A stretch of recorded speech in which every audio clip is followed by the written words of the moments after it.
Welcome to Blue Sky, morning of Jaffa, Tel Aviv. Someone asked me about the blue sky. Do I do something with the camera for that? No. This is Israel, for the good and for the bad, because that blue sky can be all here and it's quite hot most of the year, but not now. Then in that case, this is a blessing. Look how beautiful it is. And we are here at almost the center of Jaffa, not at the top of the hill. Top of the hill is that. And if we're talking about hill, it's artificial. It's city on top of a city on top of a city on top of a city, mainly because Jaffa was the most important place in Israel if you wanted to conquer the world. For example, here you can see the Ottomans who tried to do that, and thanks God they didn't succeed, because I'm happy not to be under the control of Erdogan now. But you can see here cannon from the Ottomans time, the Turkish time. And then everyone who wanted to conquer the world had to conquer Israel, mainly because Israel is a bridge between Africa, Asia, and Europe. Then if you really wanted to do that, like Napoleon did, or tried to do, you have to conquer Israel. And Napoleon did it too. Actually, in this monastery, one of those rooms is actually his room. He actually stayed here for one night. Then the monks here at the monastery of St. Peter Church talks about, or at least show me a room that he lived in. Then in that case, now you got the message of Jaffa. But Jaffa is very important for the Christians as well. If you remember, St. Peter was here. Oh, look at the beautiful view of Tel Aviv. Jaffa today is part of Tel Aviv, but until 1921, Tel Aviv was part of Jaffa. Look how beautiful it is. Excellent sky. I saw so many people who surf now in the Mediterranean Sea next to Tel Aviv, hundreds of them, but I didn't see any high wave that I expected to have. Then, at the Byzantine time, the Christians built here a church on top of a very important story. That is where St. Peter saw the vision of the sack full of non-kosher animals. And it's very important to understand, as I see St. Peter at this time, he knew that he was a Jew, and he accepted the idea that the Messiah came. His name was Jesus, but he still acted like a Jew until almost the last day of his life. Why almost the last day of his life? Because he knew that to be part of the new Judaism, which we know as Christianity, only Jews can be here. And here something happened.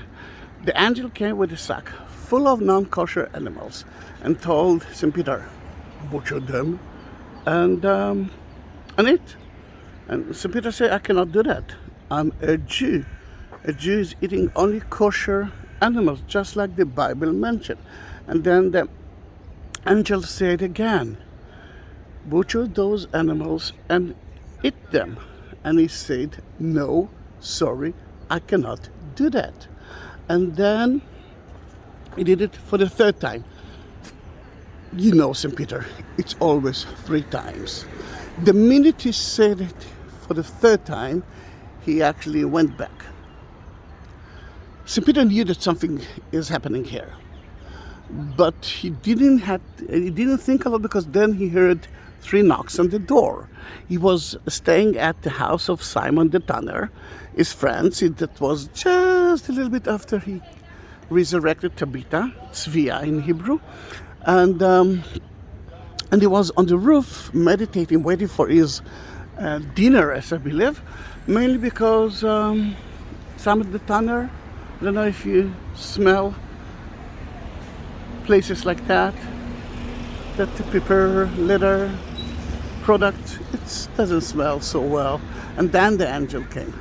But the 3 knocks on the door were right downstairs. And when he opened the door, he saw two Roman army soldiers, another servant. Now, when you saw it, at that time, he knew that this is it.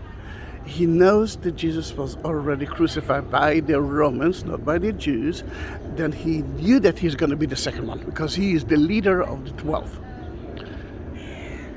Strange or not, those two soldiers told him a strange story that was repeated again and again and again at the book of Acts about Cornelius that stayed in Caesarea.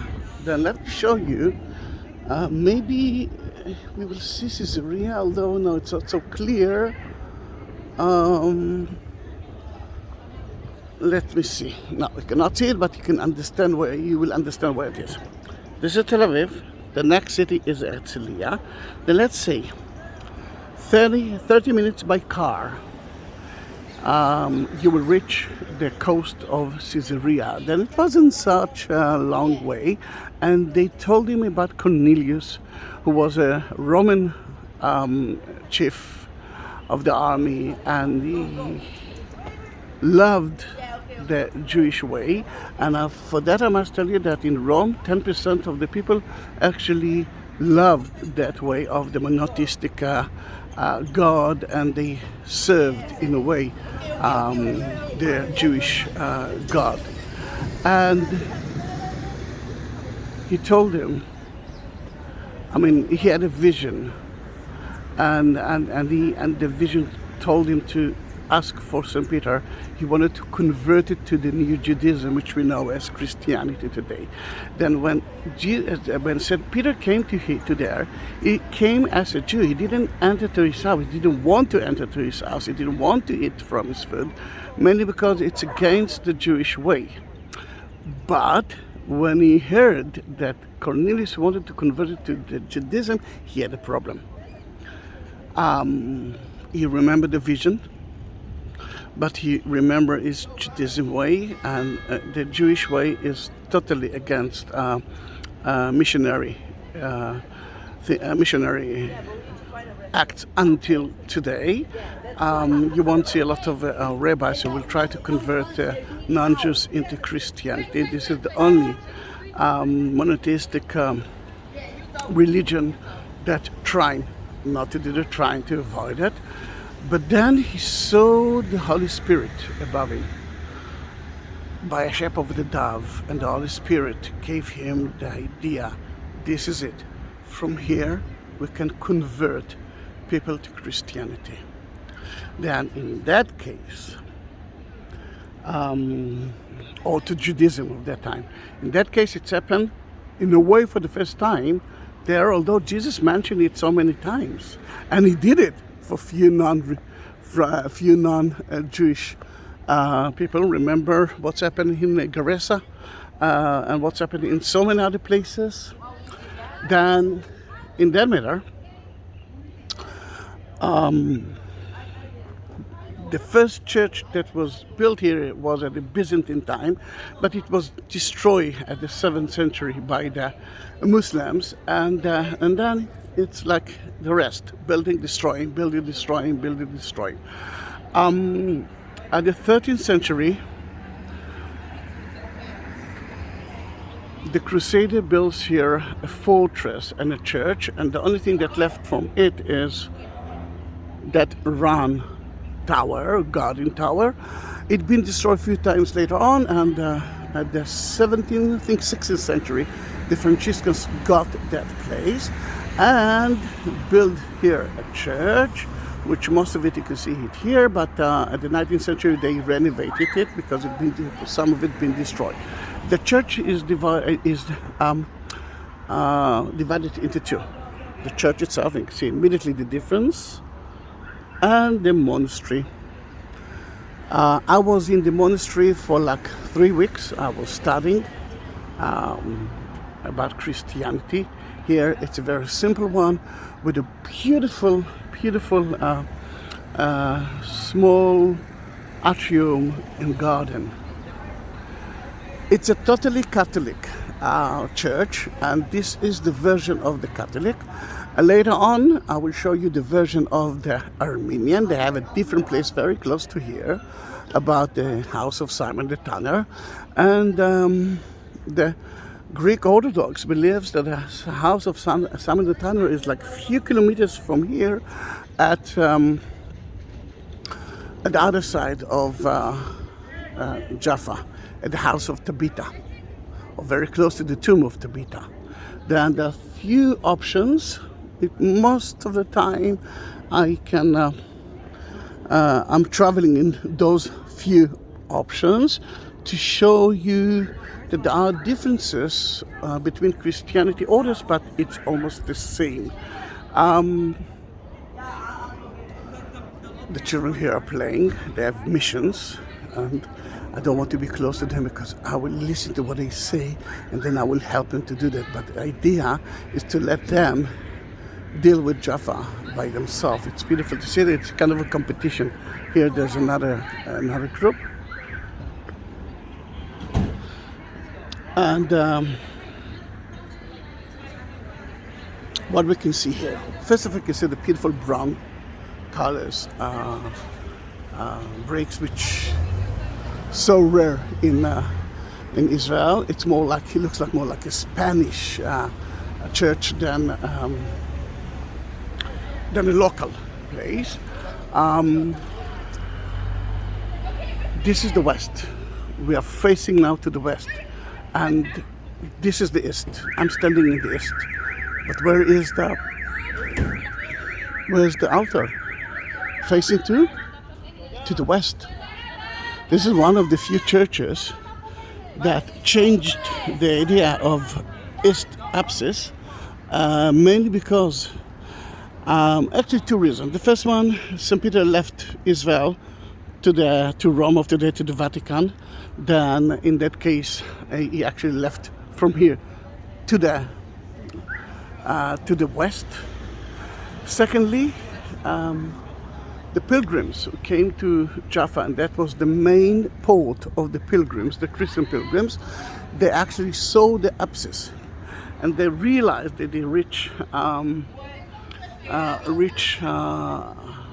Holy Land.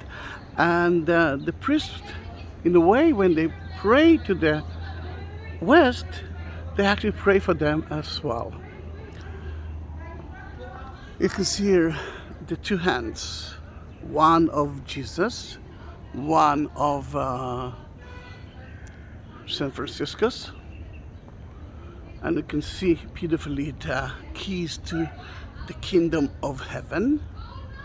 And here you can see the crown, which is God, symbol of God, the Holy Spirit, in the shape of a dove, and the two hands of Jesus and St. Franciscus. You can understand immediately that the hand of Jesus is the naked one.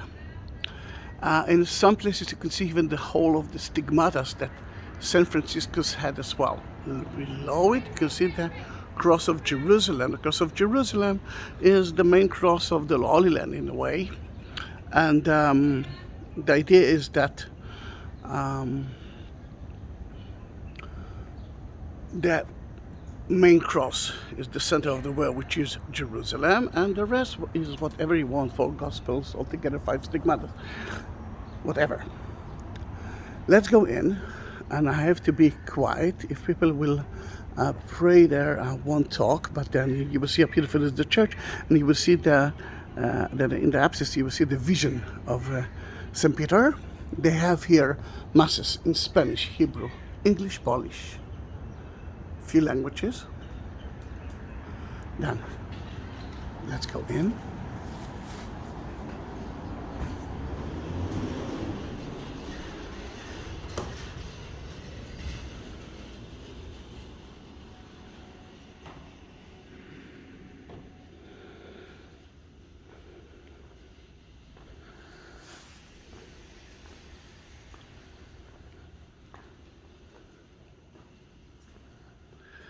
You can see the replica of the Black Mary from Poland.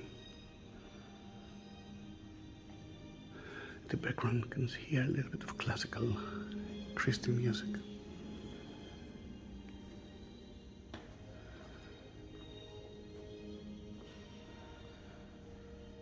Beautiful church, isn't it?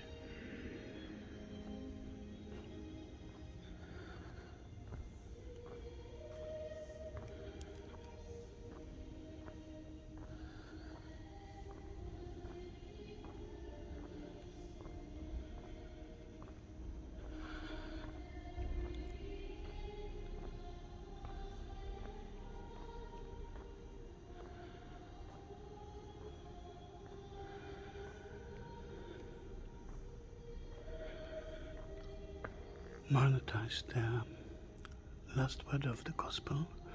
You can see that we are in the Advent time. They already lit it 2 candles, and there are another 2 candles to lit. And then Christmas.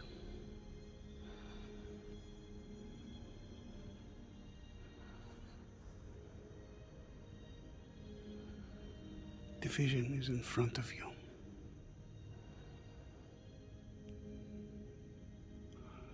And the Holy Spirit, the shape of a dove, and the light, the sun, Jesus, God. Look at the organ.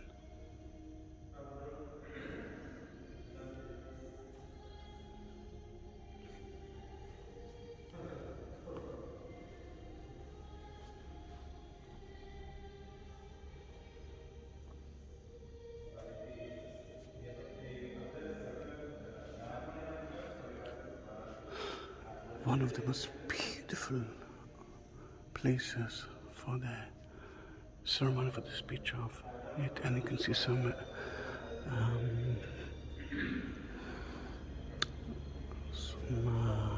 events from St. Peter time, like Sea of Galilee.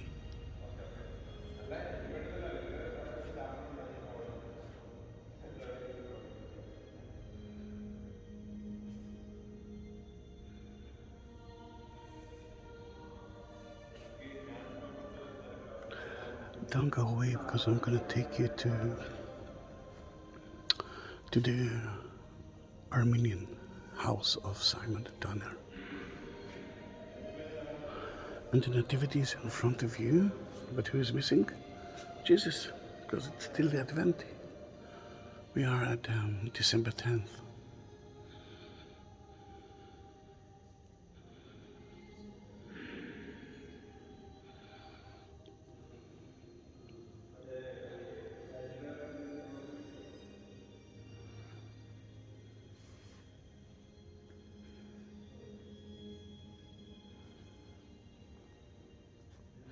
Look at these stained glasses.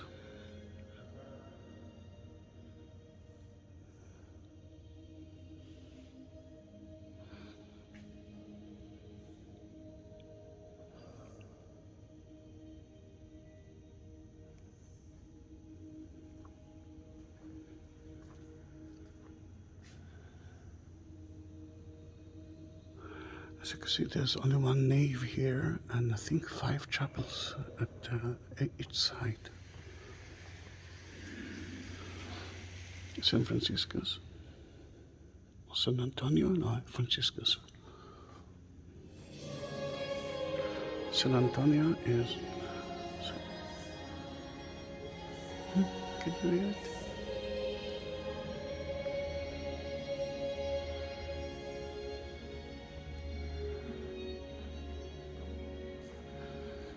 Another option to know is that it's a Catholic place. Here it is, in front of you. There's another one, another 2.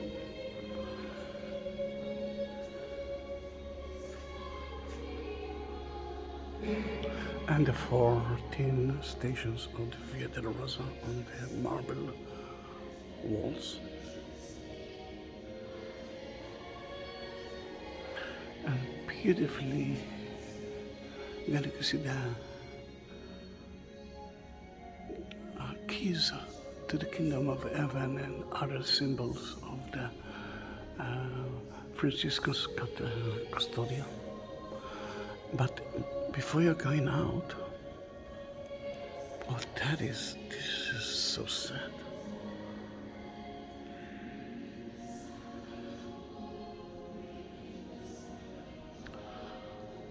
Before we are going out, you can see the exit, which made of beautiful wood, and it looks like the Torah Ark, the temple, which is in a way Jesus. I'm talking about the Jewish temple.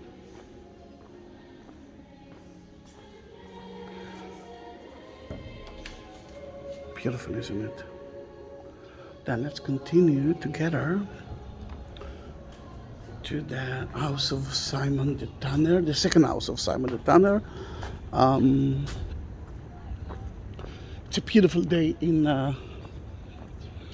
Jaffa. Really beautiful day.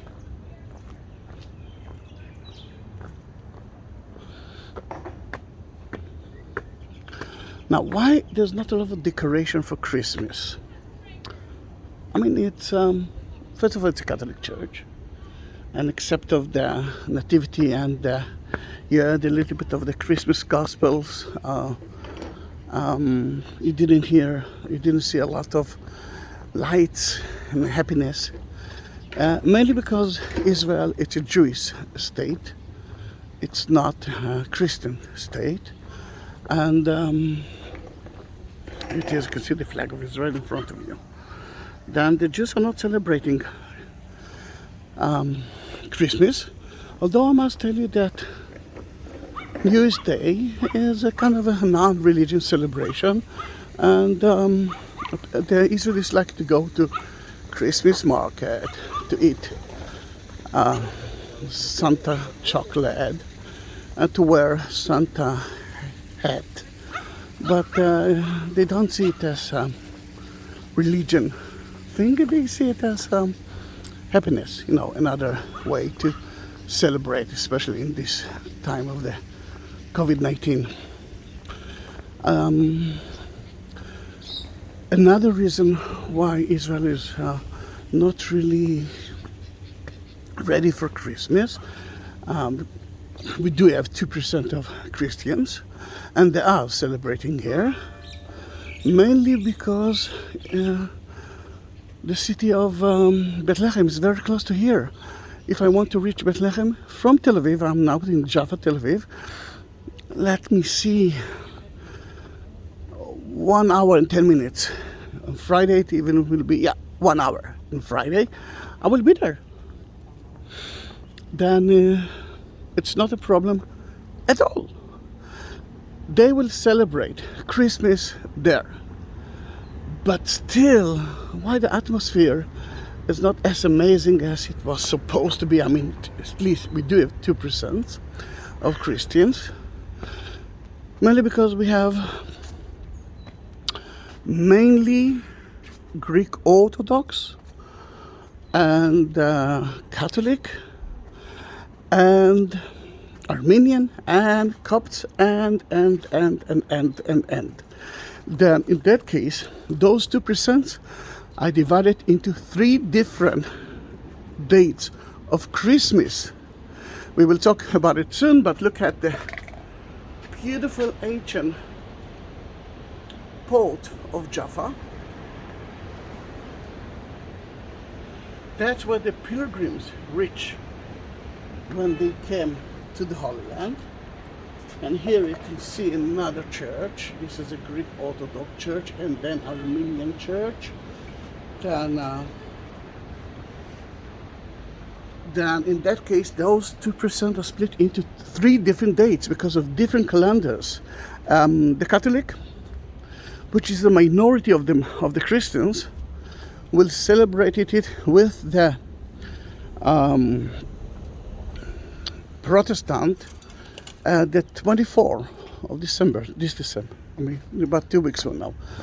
But 2 weeks later, the Greek Orthodox will celebrate it. Then in that case, they are starting in a way the Advent now, and no church, not the Greek Orthodox church, is decorated for Christmas. And at the 19th of January, the Armenian will celebrate their Christmas. Not so far away, And if you will wait with me, because it's a sunny day, I will take you just after the house of Simon the Tanner, according to the Armenian. I will take you through the alleys to the port. And no, I won't go to the port because it's busy with noisy children. I will take you through the alleys to the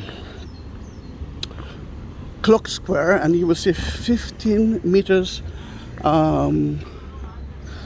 Christmas tree to honor the Christians in Tel Aviv. We do have Christians in Tel Aviv, Jaffa, but mainly for the Israelis to celebrate as well. Another reason to reach Jaffa, like touristic reasons. And why not? There are so many beautiful places to visit in Jaffa. 1 hour in Jaffa is considered to be a crime, but from time to time, that's what you have. Remember, Napoleon tried to conquer Israel. He did. He conquered Jaffa. He killed, oh, look at the helicopter. He killed more than 4,000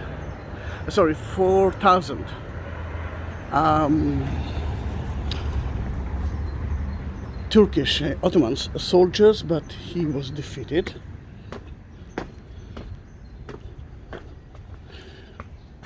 The story of Simon the Tanner for the Armenians, it's the same story.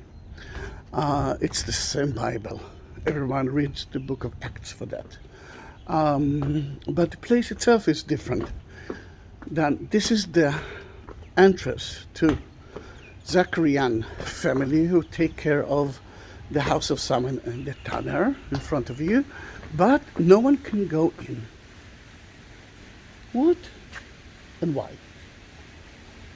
No one can go in, mainly because they have a huge fight between them and the Muslims. Who owns that house? Until they figure out who owns that house, the one who will keep it will be the Armenian family, but no one will be able to go in.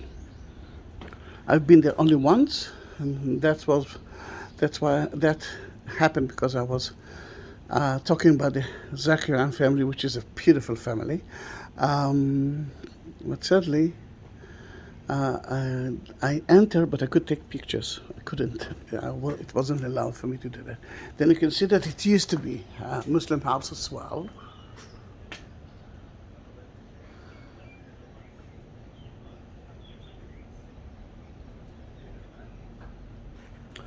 And it is, and the location is of the street of Simon. Oh, sorry, in Hebrew, Simtat Shimon Haboskai. Shimon, Simon, Boskai, Tan.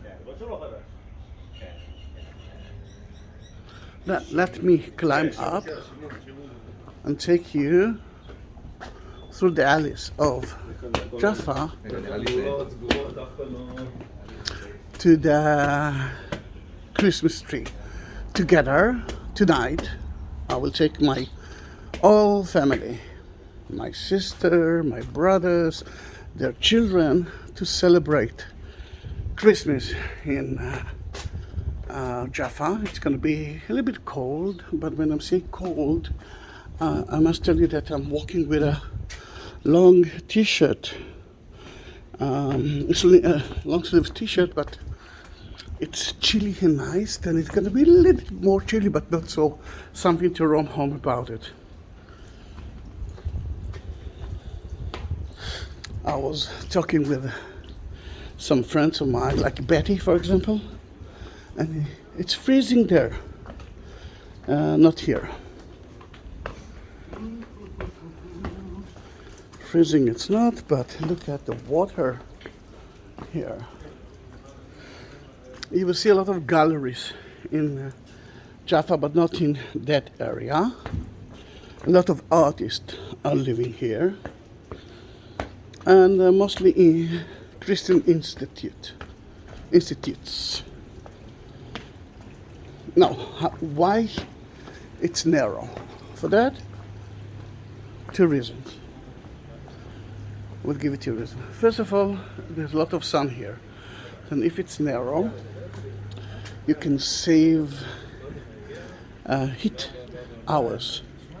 Then if it's not so hot, it means that you can walk here, and believe me, it's not only hot, it's humid as well. Secondly, if a donkey with two sacks can walk here, then it means that it's quite wide. And what about real estate? Every inch here costs a lot of money, from ancient time until today.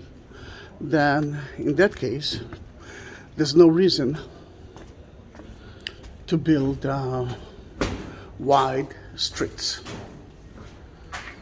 And here we are, you can see another cross. This is St. Michael, Betty St. Michael, but Greek Orthodox Church. Sadly, there are no tourists, and it's not easy to enter the church now.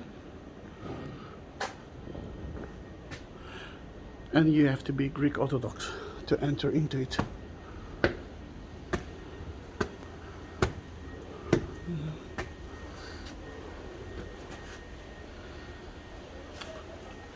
There is a problem for old people to live here.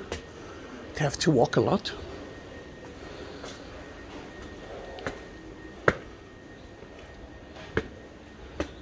Beautiful, isn't it?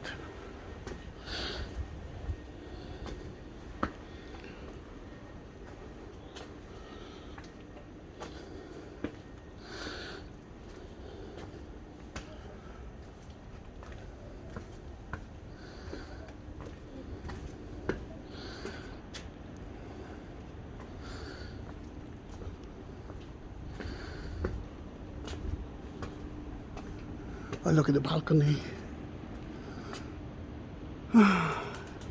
Second story, there you can see the sea. The sea is like 100 meters to the left.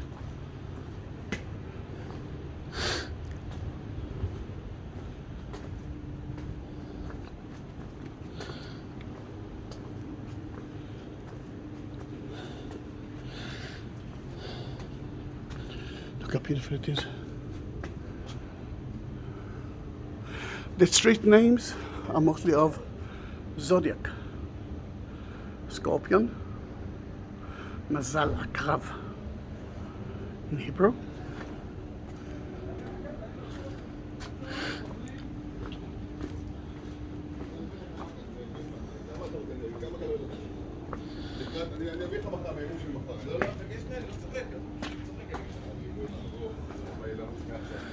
Another entrance of St. Michael Monastery.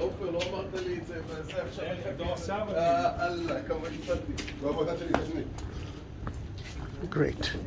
I thought they're gonna go with us. Thank God they are not.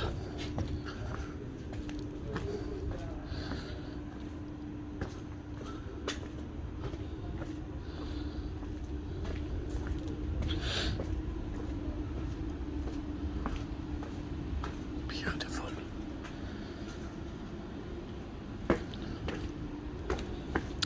It's 9:30 in the morning and it's still empty. That's why I reached that place as early as I could. This is my day off. Not that I have not day offs. I'm not working for almost 2 years now, but it's a day off for my family. They can sleep. In Israel, you're not working and not studying on Friday. Then they can sleep until late. I woke up early morning. The Vatican embassy is now to your right side, and it's actually part of the monastery of St. Peter that we enter into it earlier. You can see the round tower guard from the Crusader time. Are you still with me? Yes, great.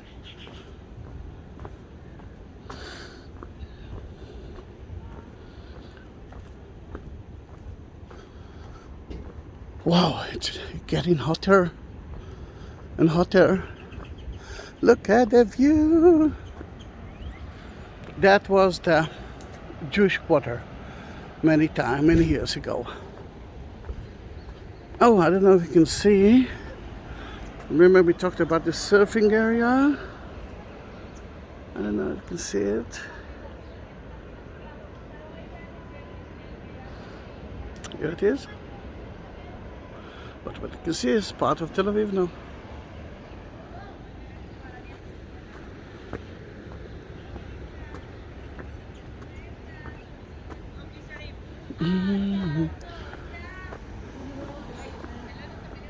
I'm taking you now to the clock tower, clock square, to see the Christmas tree. And look at the cat here.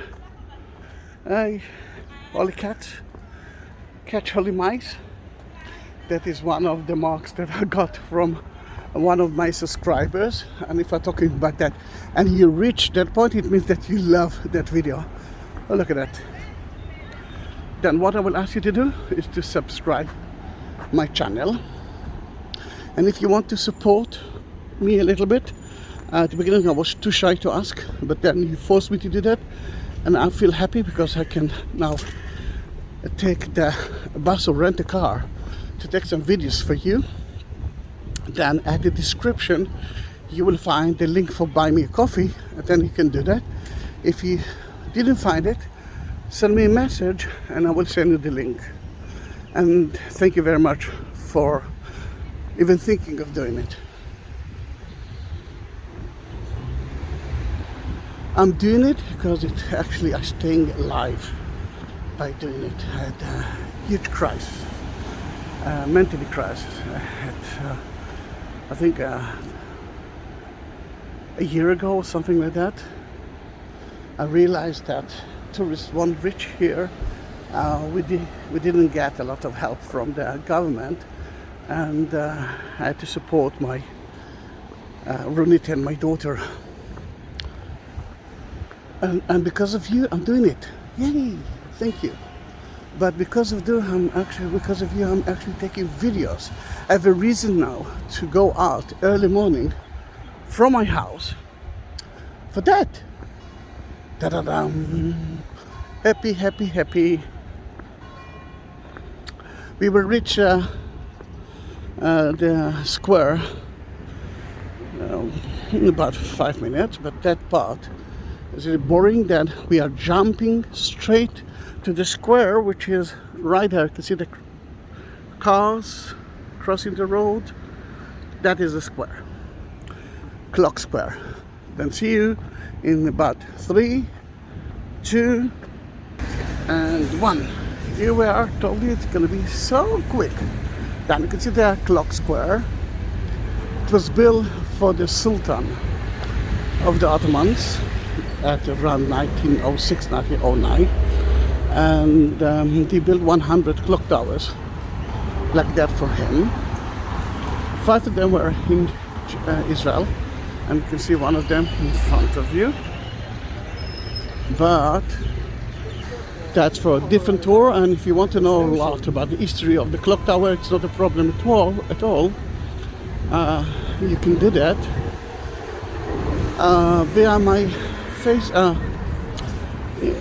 YouTube channel. Just write Jaffa clock square, or even write Jaffa. You will see there. And then here it is, 50 meters of Christmas tree that will be here until January 19th. Again, January 19th.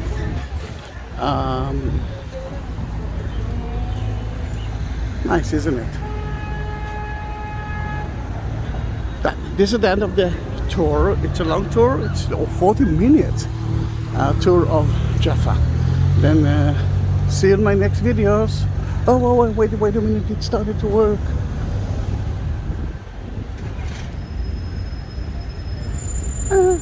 No, it doesn't. Nice, isn't it? Bye-bye.